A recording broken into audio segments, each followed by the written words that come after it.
You know, I sat down one day, I asked myself, where would I be if I had not had an encounter with a man? Where would I be? If I had not met this prophet, where would I be? Without Spirit Embassy, where would I be? And you know what the Lord ministered to me? He said, you would have been long dead, 6 feet under. I am convinced of this. Long dead. My own personal testimony, remember what I was saying, that the man of God taught us to follow a revelation and not a man. I have a testimony where I was being driven from London. You guys know part of my testimony. I was being driven from London, and he has his own side of what was happening. While mine was happening, something was also happening on his side. So I won't go too much into that one. And so we had just finished a trip to Israel. And then I went to minister in the London branch, and he came here. And while I finished the service in London, I decided I'll get a ride from our pastor and his wife. They had a brand new BMW.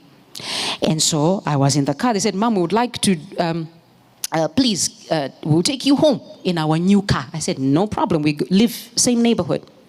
So I sit in the back of this 2-door, brand spanking new, silver BMW.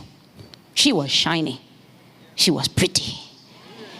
My petrol heads will know. You see, I don't personally like BMW, but that one was really nice. And so a Mercedes-Benz. Anyway, don't worry, it's like Caps, Highlanders kind of thing. Caps or Dynamos, you know, you choose one. You can't have both. All right? So that's where I am. And so I was sitting in the back of that car, and we were driving on the motorway. And then I fell asleep. While I was asleep, clear as day, I heard the voice of the Lord. He said, wake up and get out of the car. Just like that. Wake up and get out of the car. So I woke up and I said, Pastor, park the car. Let's get out. And he said, what's wrong? I said, God said, park the car. Something is wrong. Let's get out. He said, but Mom, it would say something on the, you know, the shiny instrument panel, that one. It will light up red, orange, whatever. I said, okay, drop me, you continue. Because I had to follow the instruction. So he stopped at the next safest spot. We stopped and we came out of the vehicle. This is the car, right? It's a 2-door. So they come out first. And then the seat has to be folded, and then I come out next. So as they stop the car, and this is the car, I come out of the vehicle. We walked 5 steps. 1, 2, 3, 4. This is the 5th one. 5 steps, and the thing burst into flames. Flames is higher than this building. Flames. I just screamed out to the Lord. I said, God. So what was about to happen there?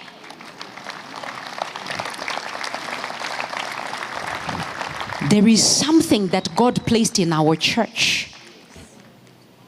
There is power that you and I possess as Christians by right.